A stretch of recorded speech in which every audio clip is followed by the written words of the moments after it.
Welcome to Double Fries No Slaw. It's finally February. January, the longest month of Yes. the year, always. But February 2nd here with Richie Barnes, TJ Pittenger. Show brought to you by Guthrie's. I forgot to give them love until like the very end of the episode last week. We'll give BetUS, Roback, Garnet and Gold, a bunch of people love later in the show too. But Richie, as we get started, how's your weekend been? It's been up and down a little bit, I guess. Yesterday it went to yet another funeral uh, Mm.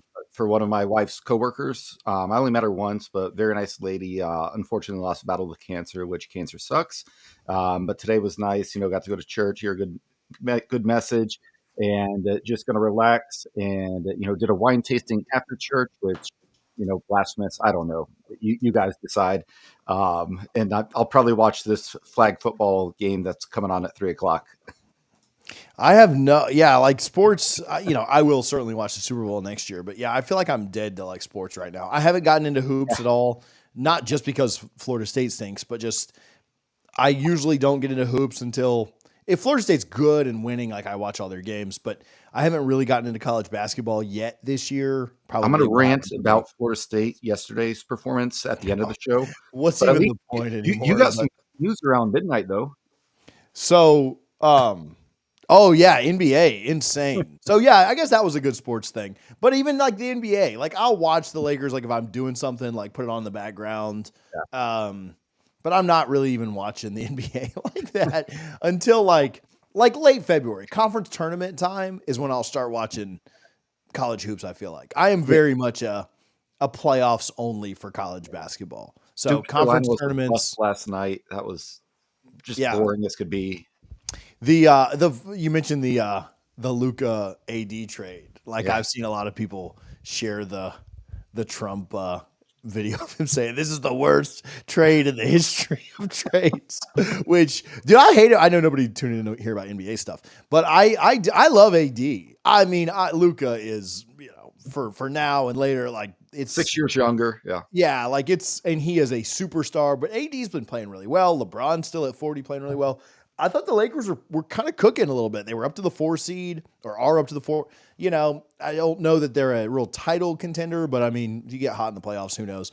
But yeah, the Luka thing makes it interesting. But yeah, I don't know what the Mavs are doing. So but yeah, good weekend. Just no sports. I took my kids to see the monster trucks last night.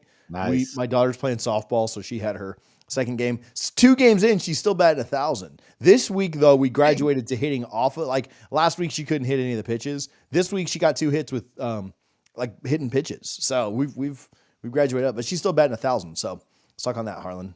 It's all that time she spent with our FSU softball team. It is, yeah. It's Kaylee and Dev and Michaela and all them that And me, yeah. have worn off on her.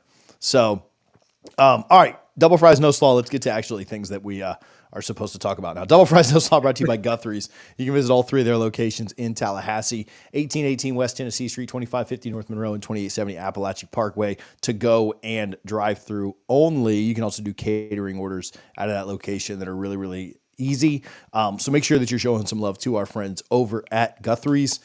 If you live by one that's not near there, Thomasville has one. I know we have some Clemson fans that watch. There's one in Hartwell, Georgia. I don't know how many Clemson fans actually live in Clemson or around there, but there's some in Atlanta. There's obviously one here in Tampa where I'm at. Make sure you're showing some love to our friends over at Guthrie's. Richie, ACC stuff. This news dropped, and we can kind of jump into it and talk about it for a minute.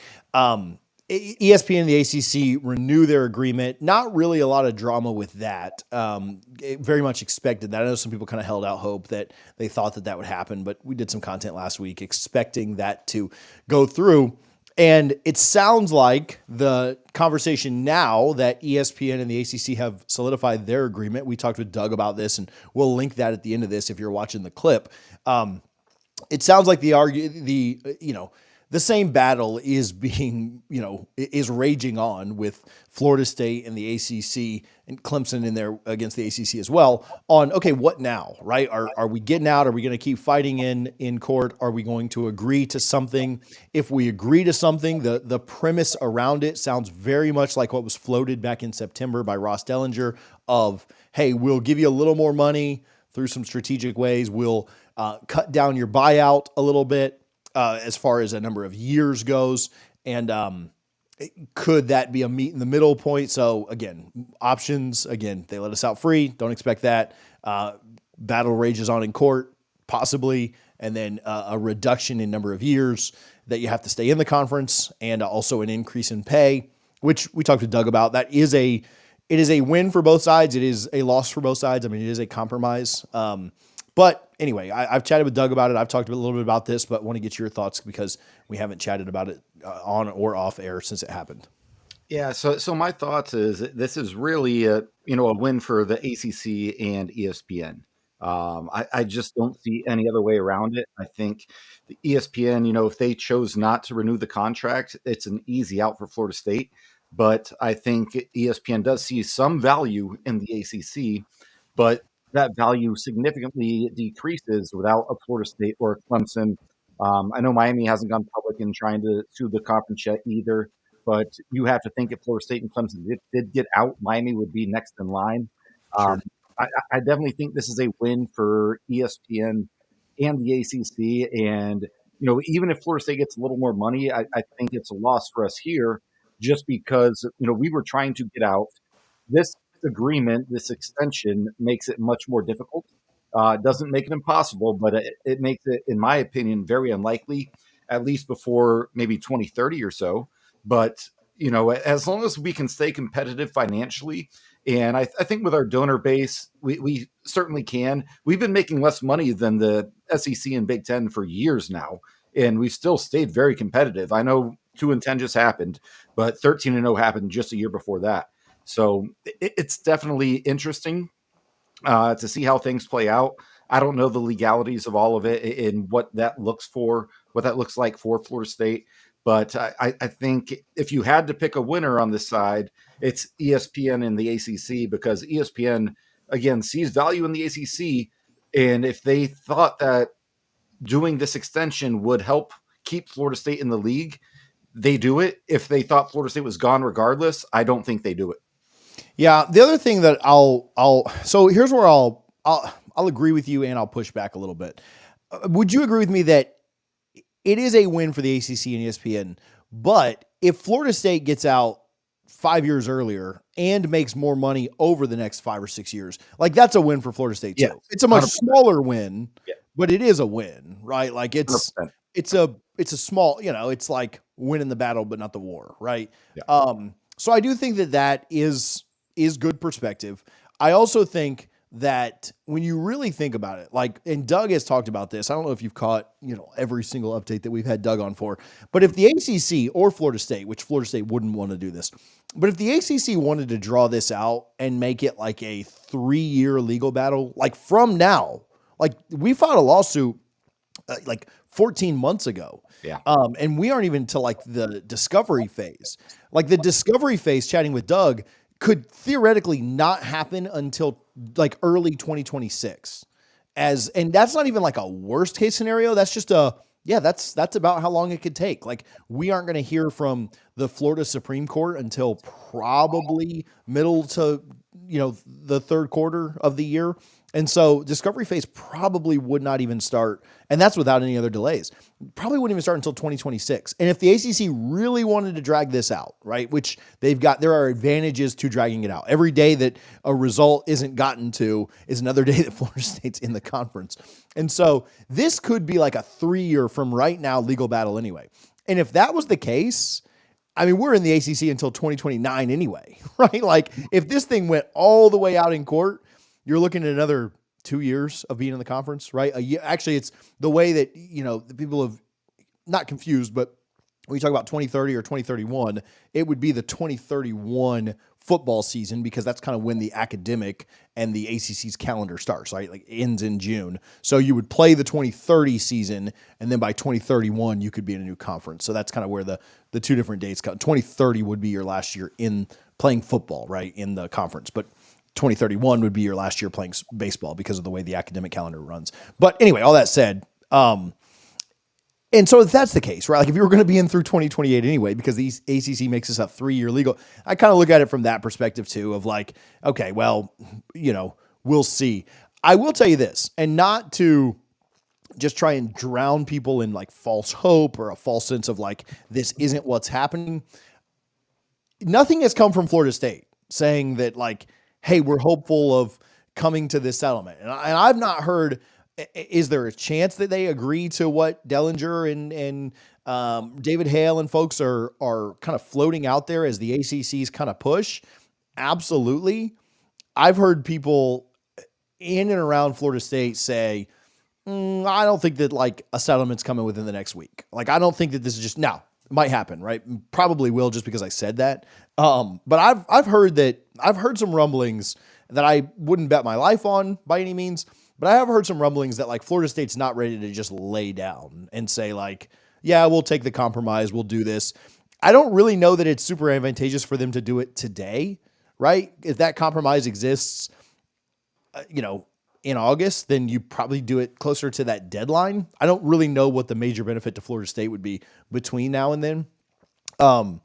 You kind of keep working over the next 6 or so months and see what you can come up with. So I'm not telling you that it's that Florida State won't agree to that. I think that's probably, and if you had to ask me, I think that's probably the most likely scenario, is that Florida State agrees to leave and, after the 20, or, have it reduced, make a little more money between now and then. You'd have to get all the ACC presidents on board with that, or at least a pretty large majority. I think I don't know if it's a simple majority or 3/4 that would be needed. Yeah. But you'd have to, that time frame would have to take place too. I do think they would get them all on board, because if you're Wake Forest, you either do this or die, so you just take a little less money. But I don't know that Florida State's ready to just accept any deal right now. They're going to try and do what's most advantageous for them, and the ACC is going to try and do the same on their end. Yeah, there's no point in settling it right now. To your point, TJ, the deadline, I believe, is August 15th for Florida State to announce that they are leaving the ACC. And unfortunately, the court system is extremely slow, and nothing will be settled by then. I think Florida State could settle today if they wanted to. But clearly they do not want to. They want to continue to explore each and every option available to them. And I think that's exactly what they will continue to do. And if, kickoff with Alabama comes and Florida State has not announced anything, well, we know it's going to be at least one more year in the ACC at that point. But at the same time, it'll be interesting to follow along these next 6 months to see what does happen with Florida State. What legal moves do they make? What does the ACC do? Clearly, they do not want to back down. Clearly, they have the full support of ESPN as well. Florida State's kind of backed into a corner right now. Not to say they can't make something happen, pull a rabbit out of their hat, but to me, it just doesn't seem likely.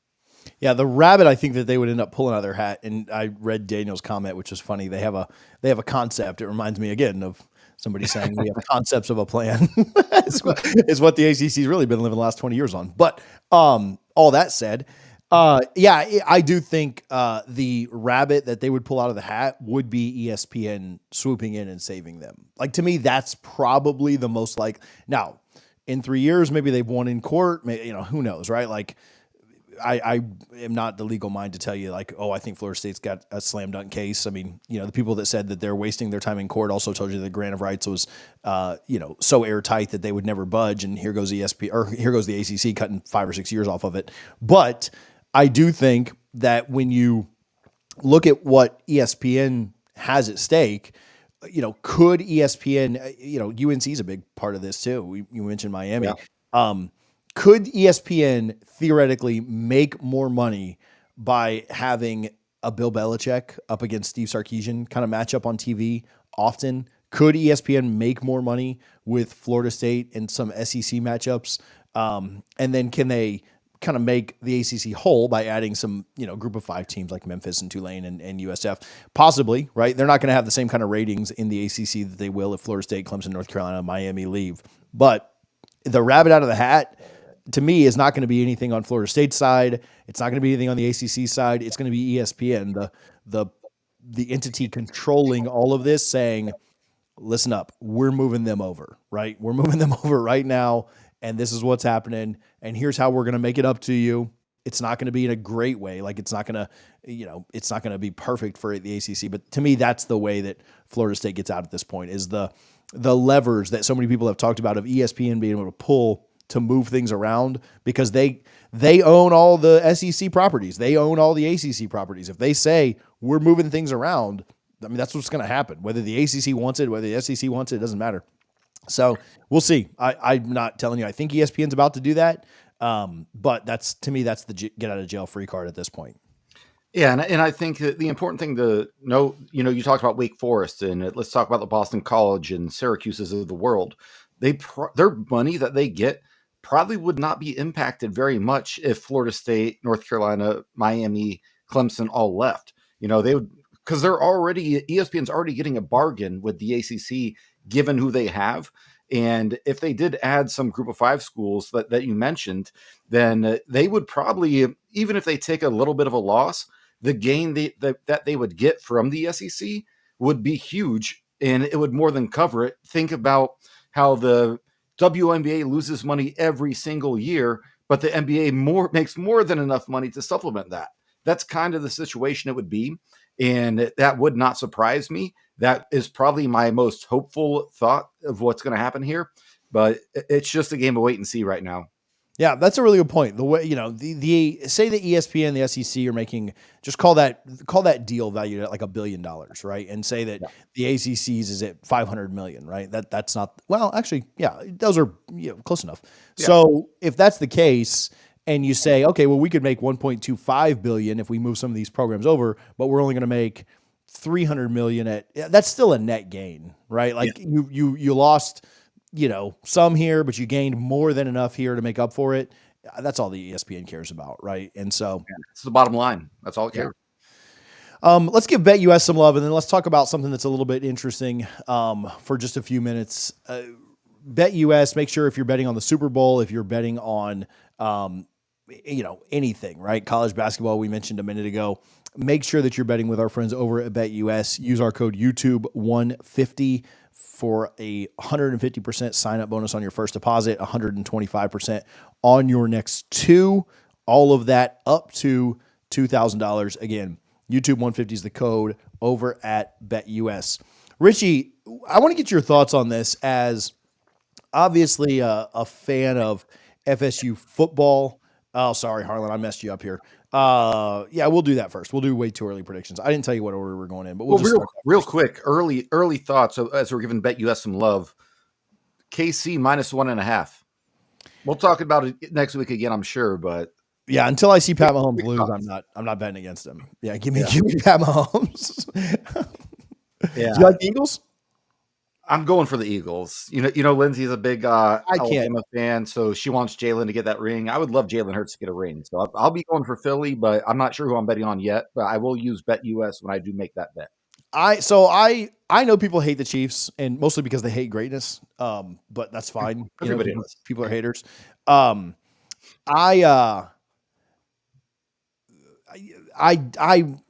Tampa fan in me will never cheer for the Eagles. I don't care if they're playing like Al Qaeda. Like I don't know. I'm not cheering for the Eagles. So when we conquered them in the final game of Lincoln Financial in 2002, I let all and then the first game I let all that go away when we shut down the Lincoln Financial with a win on our way to our first Super Bowl with John Gruden. Like Philly fans they mean nothing to me at all. Yeah, I can't do it.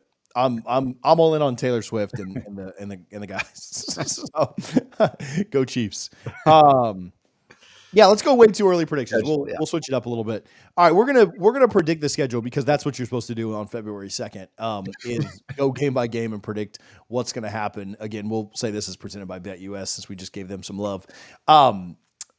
Alabama, that line is already out, 8.5 points. So what we're gonna do as we go game by game and talk about some of these things is we're going to set the lines, right? So if you disagree with us, let us know in the comments. This is the Barnes Sportsbook and the Pittenger Sportsbook because BetUS doesn't have lines out for every single game yet. But let's roll with these. Bama's an 8.5 point favorite. We can predict them too if you think we win, cover, whatever. Bama is an 8.5 point favorite early in the year. I like Bama to win and Bama to cover. No drama here. I think Florida State can be competitive. I'd love if they lost by 10 or less, right? I'm not trying to play the moral victory game. It's really hard to know what the heck Florida State's even going to look like with, 16 of 24 new starters when you count the kicker and punter too. So it's hard to know, but I'll take Bama to cover in this one. Richie? Yeah, I'm taking Bama to cover as well. And that's going to be a rough game for me going up there with Lindsay, and she'll be in her Alabama gear, and I think they win pretty convincingly. Honestly, just so many new pieces for Florida State. I know Alabama's going to have some new pieces as well, but talent is definitely there in Tuscaloosa. Yeah, I'll take Bama to win and cover as well. This next one, East Texas A&M, we'll fly through these next two. I don't even know if a line will be set on this. I'll take Florida State like minus 56 in this one. I don't know if you've ever looked up East Texas A&M. They play. I was listening to Bud the other day. They played like the University of Fort Lauderdale, and they've gotten embarrassed for like the last 2 years. They were terrible last year. For years, they've like their best record in the last like 4 or 5 years, like 7-6. They are a terrible program. I know we went 2-10. I'll say Florida State minus 56. I do not think you'll be able to bet this line anywhere. I don't think they'll ever set a spread for it. Because it will be that lopsided and Florida State will call their own number. Like this could be an opportunity for Florida State to score 60 plus points. So yeah, give me the Noles minus 56. Unless it's like a game, I don't know, maybe 10 years ago when we hosted Savannah State and we just had a running clock in the fourth quarter where both coaches just agreed, like, I could see that. Yeah. Let's just get this over with. So I'll say minus 42.5 and I'll take Florida State to cover. Kent State, also not real good, but certainly better. Florida State was one of the worst programs in the country this year. Kent State graded out as the 134th team in FBS last season. I'll take the Noles minus 35 here. Yeah, I think that's a fair spread. I'll say 31.5 because I think Kent State could, cause some problems for maybe a quarter and a half, but eventually depth takes over. And that's I had we've had him on the show, Justin Anderson, who was the director of player development at Virginia. He always told me he played D1 at BYU. He said their starters were almost as good as any team in the country, but the difference was depth, and I think that's what comes into play here. Florida State obviously coming off a 2-win season, not great, but we still have far more depth, and it will show towards the end of the first half and into the entire second half. Florida State covers that 35-ish. All right, I've taken the lead on these, and I'm going to do one more, and then you can set the line on the next one first. But UVA on the road on a Friday night in conference. UVA will have played Coastal Carolina at NC State, William and Mary, and Stanford. They don't have a bye before we play them, which is a little bit interesting. They will all those games at home besides NC State where they're on the road, but they will have just played Stanford. Obviously, they've got a short week. I think the Noles are going to be we'll know more about UVA after they've played 2 conference games and a pretty good Coastal Carolina team. UVA could be 4-1. I mean, they could be 2-3 or 1-3. Sorry, coming into this. So I'll take FSU as like a 4.5 point favorite. Yeah, and this is where it gets tricky because you don't know how those first 4 games are going to look for Virginia. But I could see that being a really close game, like 2.5 to a 3.5 point spread. And this game scares me a lot. I'm not going to lie. Obviously, we both think we're going to lose to Alabama, but then you have a couple weeks to get your confidence back up and see what happens. But say the spread is 3-4 points, I think Florida State does cover that. I've got a rule in betting that I always, if a team is favored by 3 or less at home, I will always bet on them. I mean, if my team's involved like that, take that out. Yeah. But, and so that's why I have to set it 4. I can't have it being 3. But I do think Florida State wins. Okay, Miami at home. You can do this one first. This is a fun one. Miami in Tallahassee. Miami will have played Notre Dame and Florida, both games down there in South Florida. But they will have played 2 top 25 team. I think Florida will be a top 25 team to start the year, or close to it. Maybe not. Maybe Florida is right on the outside looking in, but pretty close to a ranked team. Miami, I guess it's week 6, game 5. What's the spread? Yeah, Miami still has an extremely talented roster. They obviously bring in Carson Beck. That's a game that worries me a good bit. I think Doak gives you maybe 3 points is typically what they say. But I think even with that, Miami's probably favored by 7.5. And as of right now, February 2nd, I think they probably cover that. Yeah, I was actually going to go just under the hook. I was going to go 6.5 on this one, and I still think that they probably find a way to win and probably cover. I think they're probably going to be 3-1, but there's a chance they could be 2-2 with losses to Notre Dame and Florida.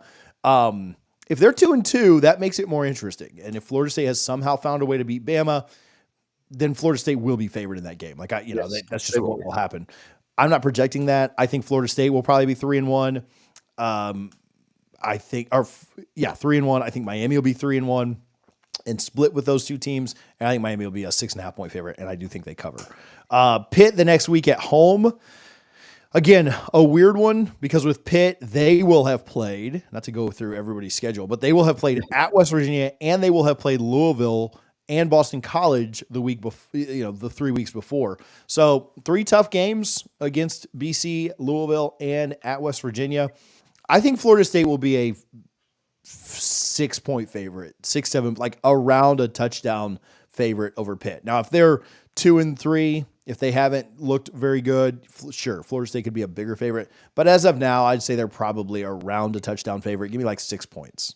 Yeah, and again, this is way too early, but it's still fun to talk about. I'd say 9.5 point favorite. Ooh, let's go. I think that's a double-digit win if things go the way you expect them to.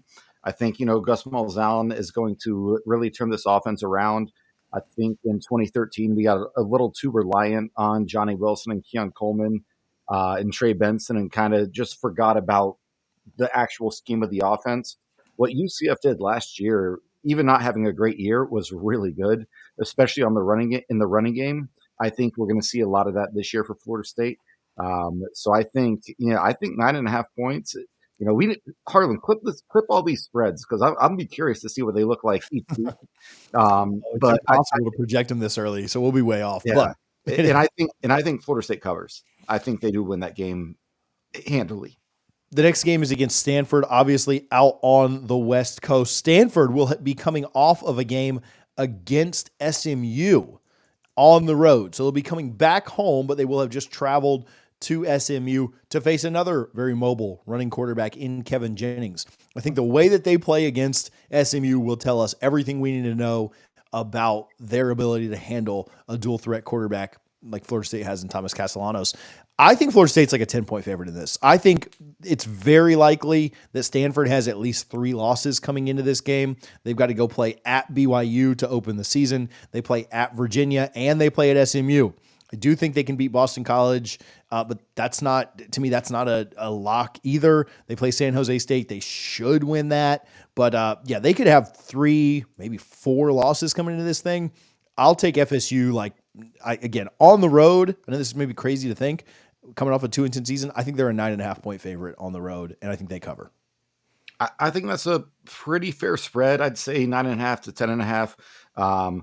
But it's like in the NFL when the 49ers come to Tampa, or anytime a West Coast team comes to the East Coast, I typically tend to lean on the home team in that game.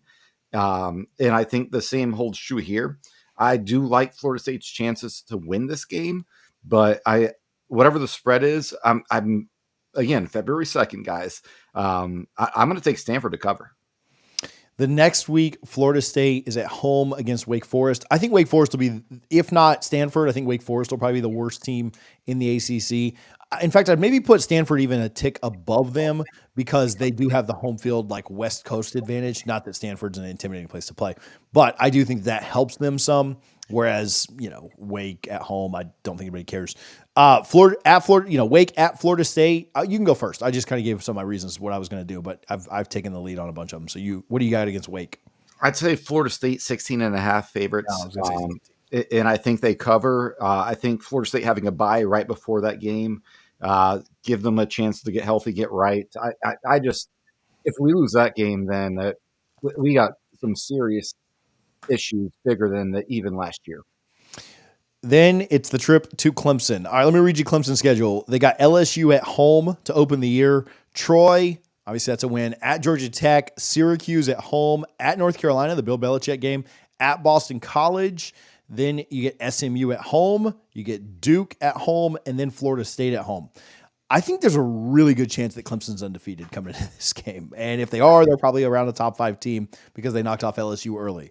I think Clemson and LSU are very similar teams. I think they'll both play extremely close. I'm leaning Clemson in that one here in February, just due to the fact, number one, Brian Kelly can't win big games. Certainly LSU 0-5 in season openers the last 5 years, and the fact that it's in the ACC's version, hopefully not for long, but the ACC's version of Death Valley. And so when I look at that, yeah, they could trip up against Georgia Tech. They could trip up against SMU, but I think Clemson's probably going to be undefeated in this game. I think Clemson's like a 17-point favorite here. I hate to do that to us. Now, if we've beaten Alabama, if we've beaten Miami, if we're just blowing people out, maybe things are different. But as of today, I think they're a 17-point favorite. I don't know that I like them to cover that. I think we might play. Give me the Noles to cover, but I think Clemson's going to win that game. I think it'll be our largest, the largest, spread that we have to overcome. And I'd like 17 as of right now. 21 feels a little high. Yeah, no, I think, they don't have the offensive firepower they had with, Trevor Lawrence and Deshaun Watson. I think it's closer to 13.5, 14.5. Either way, I do like Clemson to cover. I've been to Clemson many times, 2009, 11, 13. That is a very intimidating stadium to play. Obviously, 13 was different because Florida State just came out guns blazing. But, yeah, I do think the spread's a little lower than what you're thinking right now, TJ. But I do think Clemson covers whatever the spread is. The next week, Florida State has Virginia Tech at home. Last home game of the year. Listen to this 3-game stretch that they've got. Louisville, a bye week, Florida State, and Miami. Obviously, that stretch will probably divide. And then their rivalry game against Virginia on the road the last week of the year. That last month will certainly define their season. Yeah, I think Florida State's probably about a 10-point favorite against Virginia Tech. I don't anticipate them being great by any means. They start out with 2 SEC teams in South Carolina and Vanderbilt, back-to-back weeks against SEC programs. I know Vandy always gets the jokes, but they're a little bit better than they've been in the past. I'm not saying they go 0-2 there. They also have to go on the road to NC State. They have to go on the road to Georgia Tech. They do get kind of a couple of easy games at home with Cal and Wake Forest. But I think Virginia Tech's going to have a rough year this year, 5-7, 6-6. I think the Noles are about a 10-point favorite at home. Yeah, being a home game against a team that I don't think is very good, quite frankly. I think 10, 9.5. I think but any of those numbers, anywhere between 9 and 10.5, I think Florida State covers that. I think the offense is going to look a lot different this year. It'll be similar concepts, but with what Gus Malzahn brings, I really like the potential of what we could do. So yeah, I think Florida State is, we'll call it 9.5, 10.5, and either way, I think Florida State covers. NC State on the road on a Friday night, which is just weird, and I don't have a great feeling about this game. But NC State has a chance to really rack up some wins in the early part of the year. They play East Carolina. They play UVA at home. They're at Wake. Again, not super intimidating place to play. They're at Duke. They could certainly win that. Then they've got Virginia Tech and Campbell. I think they've got a great chance to be 5-1 or 6-0 to start the year, which is going to create a lot of hype around NC State, kind of give them some really good vibes. Things get a lot tougher after that. They go to Notre Dame, they go to Pitt, they have to play Georgia Tech. They play Miami the week before us, then they play us, and then the rivalry game against North Carolina, which is at home at Carter Finley to end the year. I think they could be 6-0, but it could be kind of like Pitt was this year, where they started 7-0 and they lost their last 6 games. I'm not saying that NC State loses their last 6 games. Hunter, don't come after me. But I do think that they're going to be a little bit of fool's gold. That said, I think they're going to be a 3-point favorite at home. I think people are going to say this is a toss-up game if it wasn't in Raleigh. And so I think they're a 3-point favorite. I actually think Florida State covers, but I like NC State to win. Something fluky will go wrong, and they'll find a way to beat us. So I don't know. I don't mean to be a hater there, but I just until I see us win in Raleigh, I just won't believe it. Yeah, Carter Finley's been a house of horrors for us for as long as I've been a Florida State fan. I actually think this game is probably closer to a pick'em, but I do think NC State wins the game. Florida State, I don't think this team, as I know it right now, we haven't even been through spring practice yet. But as it is right now, I don't think this team is equipped to go up to Carter Finley and win that game. I think NC State wins, but I do think it's closer to a pick'em. If they don't, at best, go like 5-1, 4-2 to start the year, the wheels are coming off, and they'll fire Doran, and we will be favored in that game. Whether or not we win it, whether or not we can overcome those demons, I guess that's a different story. And then we finish off in Gainesville. As of right now, Florida's over under win total is 6.5. They again have preseason, the toughest schedule in the country. They play, I think, 8 teams that are like in the top 20-ish right now of FPI. Not that FPI is the end all be all. They've got an incredibly difficult schedule and play a ton of talented teams. They play Tennessee, Georgia, and Texas that were all playoff teams. They play Ole Miss and LSU, which were just right outside of the playoffs. They obviously play Miami, who was just right outside of the playoffs. Things aren't super easy for them by any means. They got some easy games in there for sure. When you look at the fact they play USF, they play Long Island University, they play Kentucky was the worst team in the SEC this year. They play Mississippi State, who Mississippi State was the worst team. No, they were both. Yeah, they both won one. So yeah, they've got some wins in there too. I think Florida is probably going to come into this game with 6 or 7 wins. Like I'm not buying that they really make the leap up to like 9 or 10. I don't think their schedule will really allow that. I don't think their head coach being an idiot will allow that either. So I don't know, but I do think Florida comes into this with 6 or 7 wins, very similarly to how Florida State comes into this game, 6-ish wins. But I do think I think Florida's probably right now. I'd lean like 8.5. I don't think it's quite big enough to be 10. I think they're a little bit better than a touchdown favorite at home. So I'd take Florida like 8.5. I think the Noles cover and lose. I disagree a little bit on this one. I think it's closer to like 13.5. Oh, wow. And I would not be surprised if Florida covered. I just think DJ Lagway is a very good. If DJ Lagway is playing, Florida probably wins by 2 touchdowns.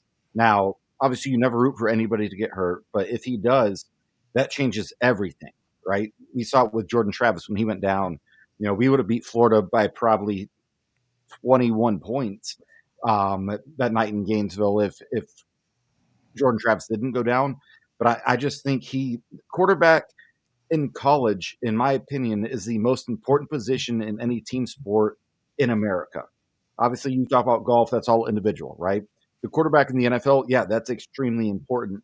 But in college, it's more important because that one position can change the game. And I hate to say it, they found themselves a true Heisman candidate. I think DJ Lagway is in New York City next December. And if he's healthy, I think he's the reason that Florida really beats Florida State really bad. And unfortunately, I don't want to admit it, but I'm not going to sit here and lie to our viewers. So I think Lagway could be really good. I need to see him. Like he did some things that were really, really impressive this year, but his stats were very. He's a true freshman, Yeah, for sure. So he needs to take that jump. He needs to take that leap.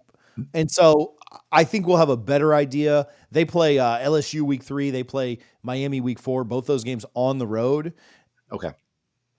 I think we'll have a good idea the first month, whether or not. Now, he's got certainly 2 more months after that to be ready for Florida State. So the way he plays early is not necessarily an indication that that's how he's going to play the last week of November.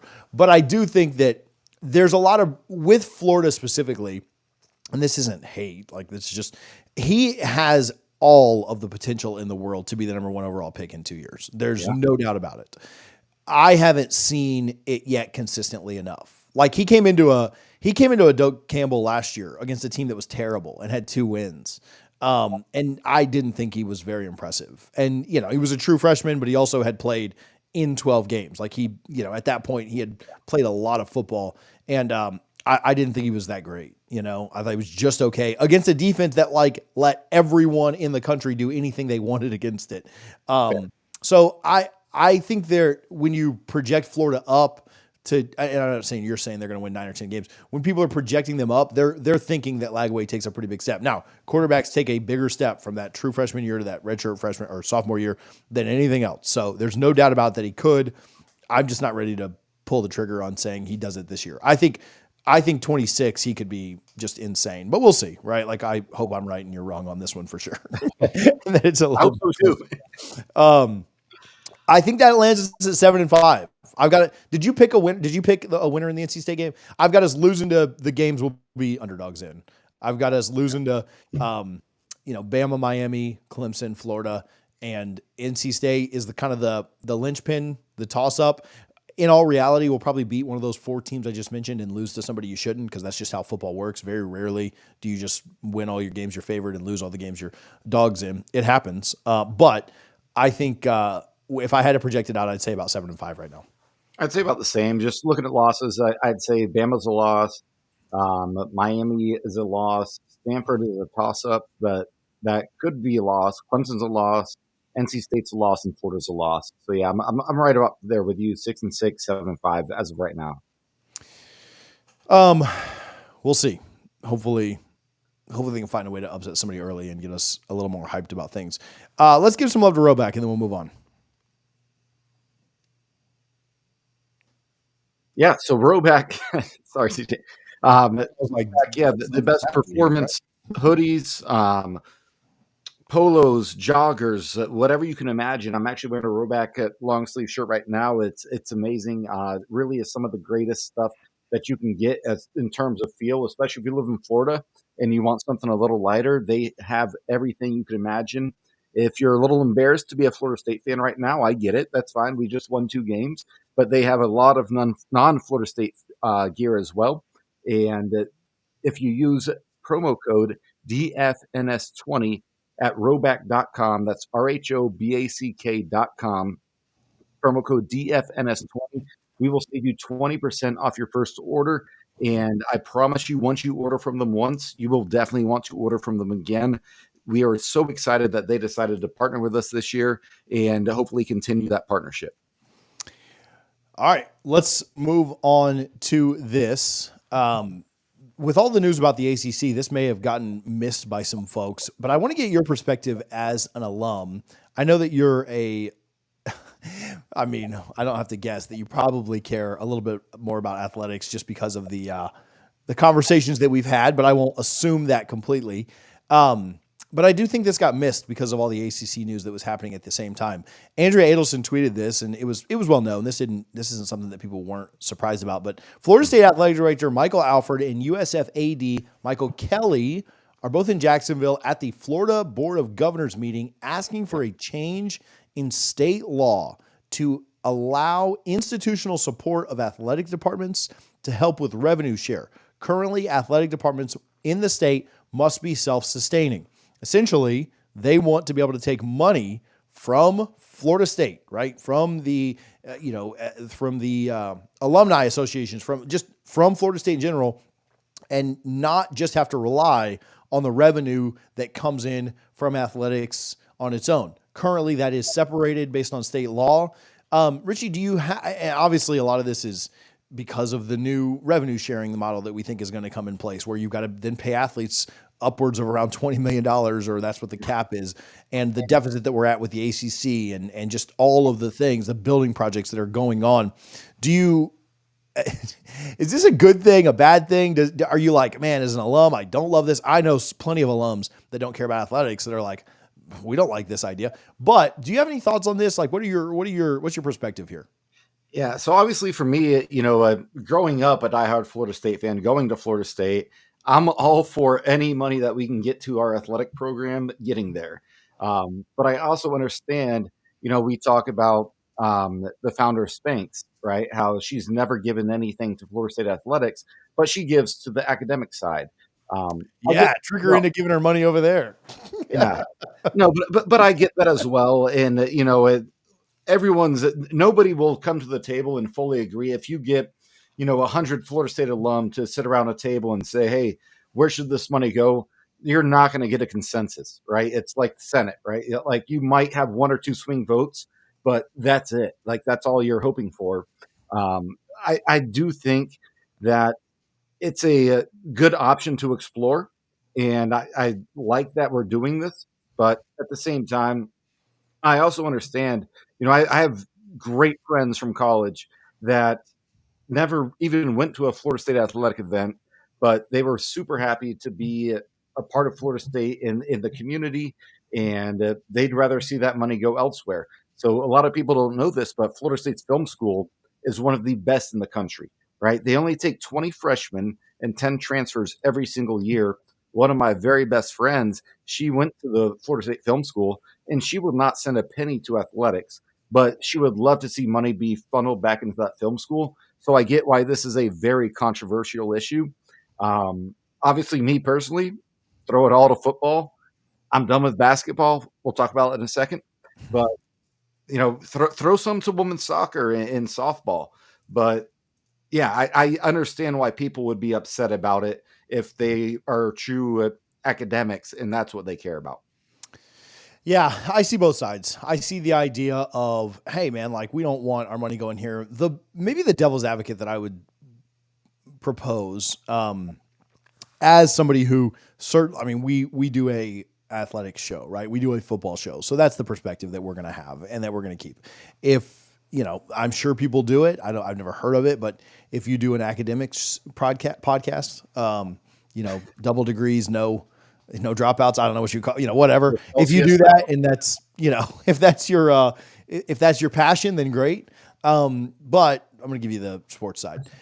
I do think athletics helps, and it does help with, you just look at the success of athletics, football specifically. Look at that with application rates. Look at that with the way that Florida State is marketed, the money that athletics brings in, the money that has gone into, hey, helping put classrooms in Doak and to be able to utilize that facility for students.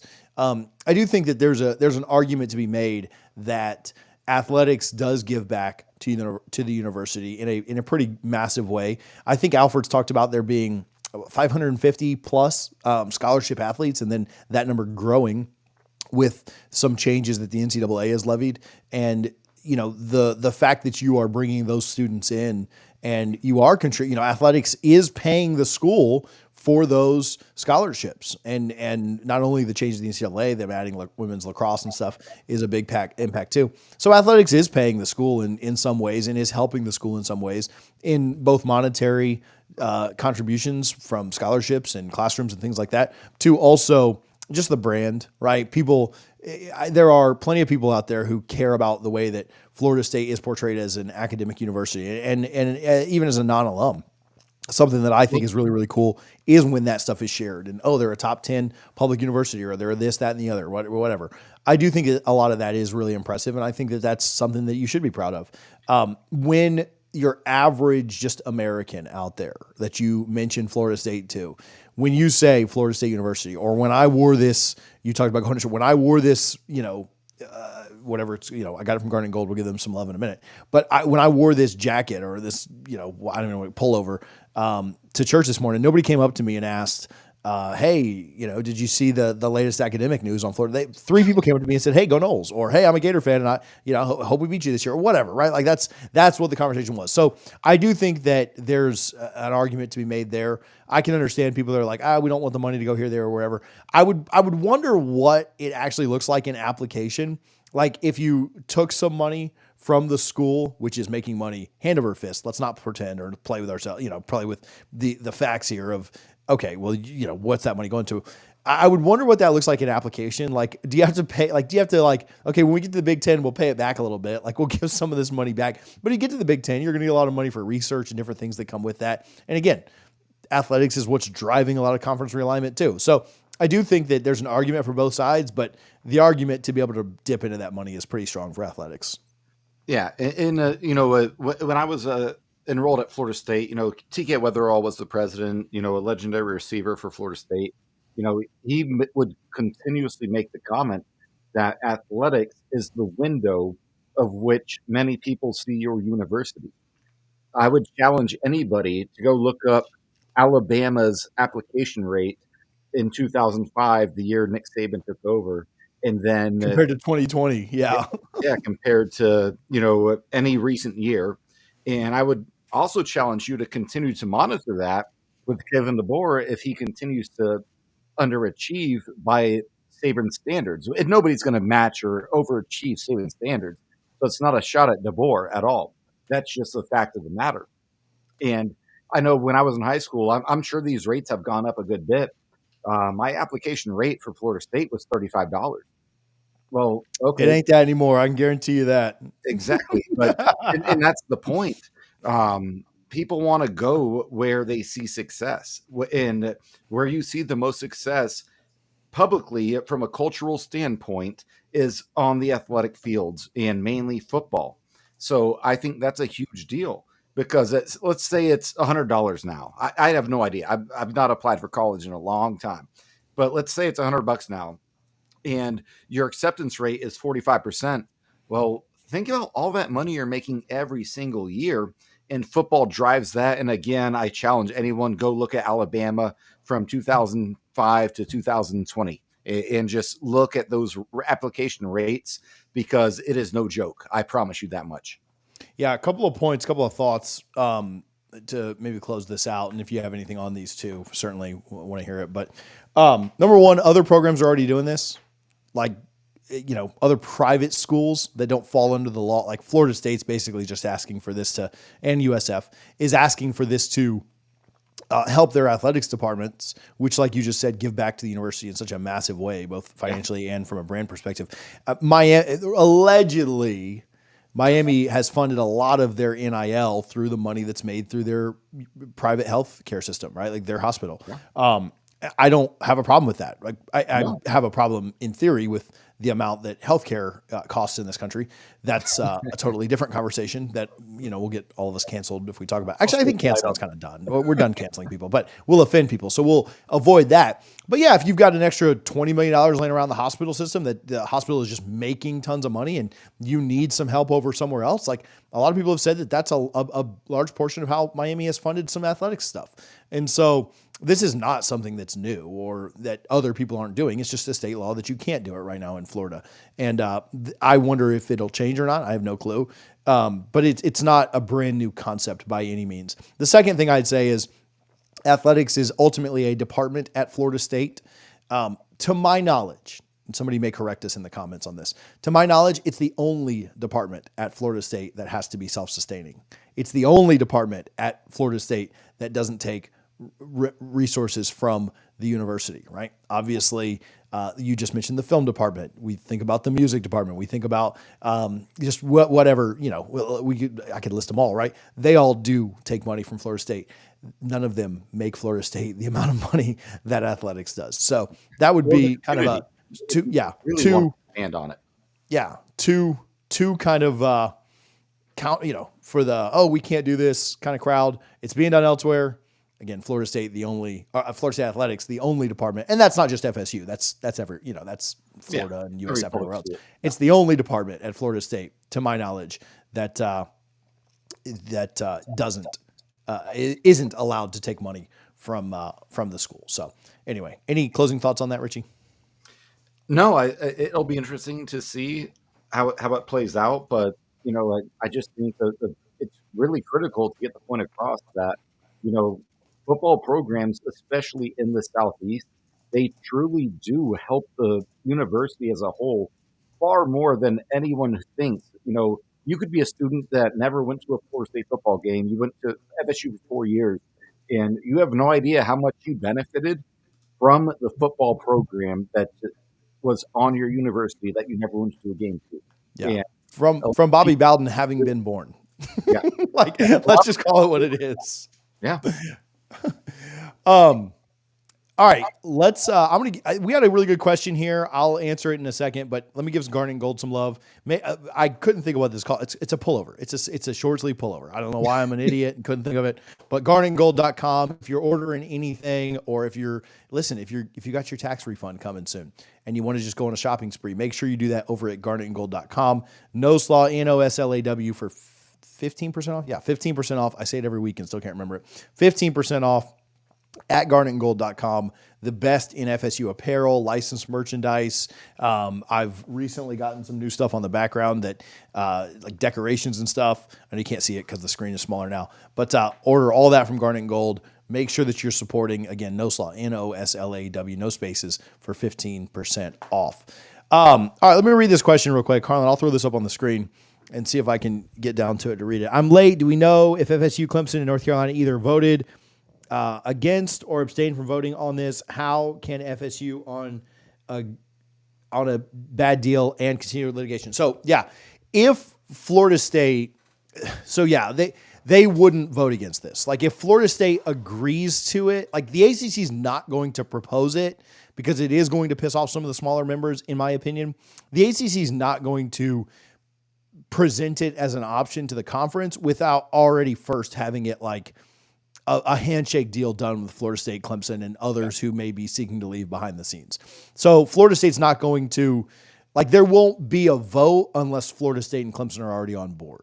If they're going to, backing it way up to the beginning, if they're going to reduce the years and increase the money, they won't take it to a vote unless Florida State and Clemson have already said, hey, we're doing this. Now, I don't expect Florida State and Clemson to drop the lawsuits until things are signed and voted on and agreed upon, because you're not going to drop your lawsuits just in case the conference, the presidents don't vote on it and approve it.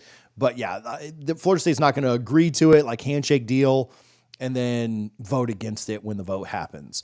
So it would never get to a vote. Florida State would just say, no, we're not going to agree on that. We're just going to keep on going with lawsuits. The second part of your question, would the lawsuits continue to go on? No. Part of any deal is going to be that Florida State drops their lawsuits and no longer pursues legal action. Could, in 3 years, Florida State file another lawsuit? I guess, but at that point, we're in 2028 and you're 2 years away, and the lawsuit's going to take 2 years to get done. So, like, what's the point of that? So, yeah, I would expect that the lawsuits end with any kind of settlement or agreement that they have with the conference. I don't know how close we truly are to an agreement. It sounds like that's a lot of hopefulness from the ACC that this is the route that it goes.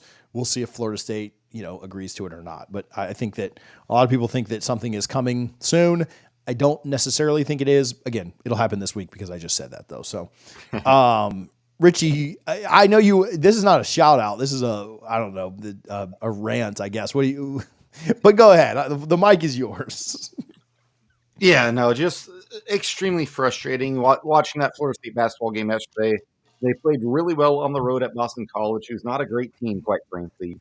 They were up by 4 points with less than 8 seconds left in the game, and Boston College misses a layup, and then they get the rebound and put it back in, and then we immediately turn the ball over on the inbound pass. They hit a three, and we have no response whatsoever, and we just took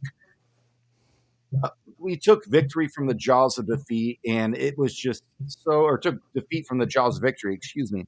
Just so frustrating in this team, and I'm just ready for the next era of Florida State basketball.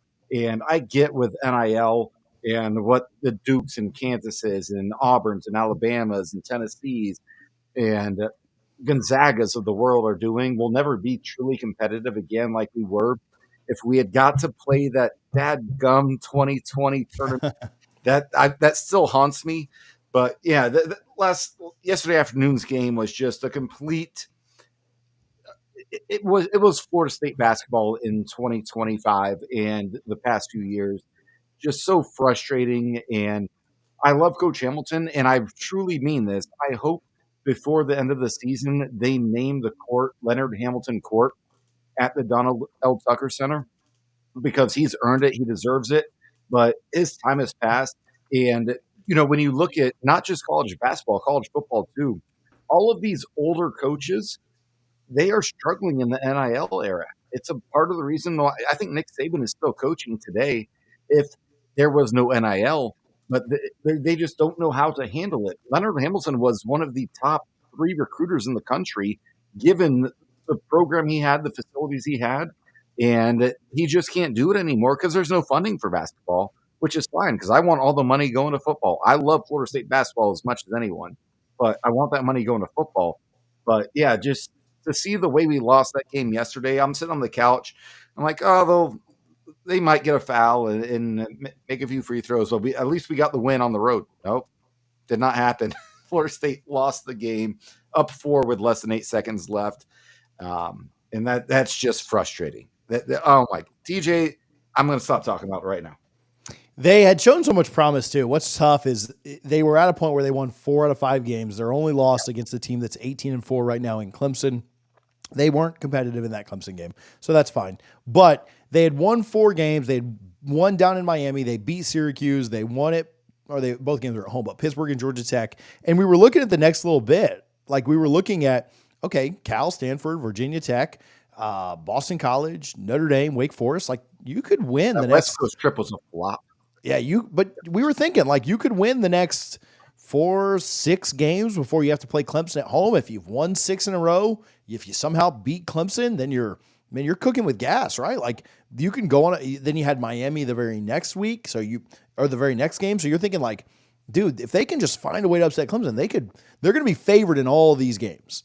And if they can just find a way to beat Clemson, they're going to win like 8 or 9 in a row. And then it set up a really tough stretch to end it. North Carolina, Louisville, Duke, Virginia, SMU. But a win or 2 in that would have gotten you there. They have just absolutely flopped ever since they went on that West Coast trip. Postseason hopes are done. Yeah, done. It is embarrassingly bad. And this conference too, this isn't the ACC of old. This conference sucks. Yeah. Like Clemson's competitive. They're an okay. North Carolina's not even ranked. Yeah. Duke is great. Duke could absolutely go win it all. And then outside of that, the conference is terrible. And so losing these games like they are in the ACC is just embarrassing. So I don't know. We're 4 days away from softball. We're just a little bit further away from that than from baseball. And so we're putting all our eggs in those baskets for sure. I think we'll be really good in both those. So much better than basketball. On the opposite end of being upset, Richie, any shout outs from you today? No shout outs, but just appreciate all the viewers, all the listeners who are going to listen on Monday morning. We're nothing without you guys. So just appreciate every one of you. I appreciate you guys, but you know how I appreciate more is Jameis Winston and the most viral player of the year. Super Bowl. The way that he has taken over the NFL and getting more notoriety, more publicity than anybody that's playing in the game next week, a week from today, which will be early again next Monday at 1:00, I'm sure, to account for the Super Bowl. Jameis is my shout out. Not that he needs it from a French Fry podcast, but the way that he has absolutely just taken over the NFL and is everyone's favorite player. Richie, people might hate this, but we got a minute, so I'll do it real quick. You know who I want to pick up Jameis next year? Like I've resigned myself to realizing he's probably not going to be a starter consistently in the NFL. And so if that's the case, he could obviously go do the Ryan Fitzpatrick thing where he just, is a career journeyman backup and get some spot starts here and there. You know what I would like him to do? What's that? I'd like him to go to Kansas City next year. Like go back up. Because there's not going to be a controversy. Nobody's calling for Jameis to start there. But if something was to happen to Pat, he could certainly step in there and make some plays. He's going to be the bet, like they're on all the national games. He's going to be the backup quarterback that's like hyping the team up before the game. He's already got a relationship with like Jason Kelsey. Like they've done some stuff together. And so you've got the Travis connection there. It would make the Chiefs kind of likable again. Like nobody would love the Chiefs at that moment, but it would be kind of fun. Imagine not only the best franchise in the league, you've got the Taylor Swift effect, and then you add Jameis Winston to that, and he probably wins a Super Bowl. Like all the people, like if we're going to count Tebow's playoff win when the Broncos were terrible, we're going to count Jameis' Super Bowl win. On a slant with a 75-yard yak. Yeah. I'm all in on Jameis to the Chiefs. This is my new I don't know what you call it. Like this is my, mission in life is to somehow speak this into existence. Yeah. And not to get too deep, but with the whole Justin Tucker news, the Browns are probably like, oh, Deshaun Watson, not too bad. What is up with NFC North? Yeah, you had Roethlisberger there. What is up with AFC teams in that division? So, all right, that's all I've got for today. So, shout out to Jameis was my big shout out. But hey, thank you to BetUS again. YouTube 150 for 150% sign up bonus on your first deposit, 125% on your next two, all up to $2,000. We appreciate them. We appreciate Robag, Garnet and Gold, and of course Guthrie's for their support. Appreciate you guys for tuning in. Make sure you're subscribed if you're not already. We'll talk to you guys soon. Go Noles.